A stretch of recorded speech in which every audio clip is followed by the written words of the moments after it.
Il a déchiré le Coran sous mes yeux.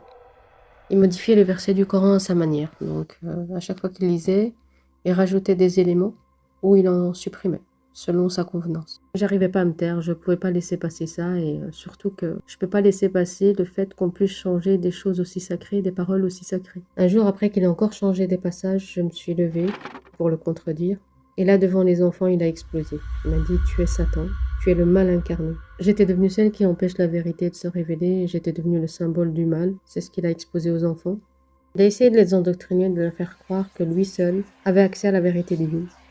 Et c'était surtout un esprit de bataille que je devais gagner, leur montrer que ce qu'il dit n'était pas correct, religieusement parlant, ce qu'il faisait n'était pas normal. Et c'était très difficile parce qu'à chaque fois, c'était une bataille et c'était... Lui, il avait la force physique.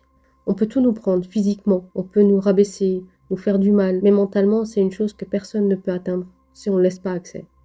Et là vient une révélation où il me dit clairement: «Déchire une page du Coran et tu verras». Donc je refuse bien évidemment de le faire. Qu'est-ce qu'il a fait? Il a pris le Coran et donc il déchire lui-même cette page. Alors là, il dit aux enfants qu'ils peuvent aller jouer, il avait besoin de me parler. Et là, ça a pris une autre tournure.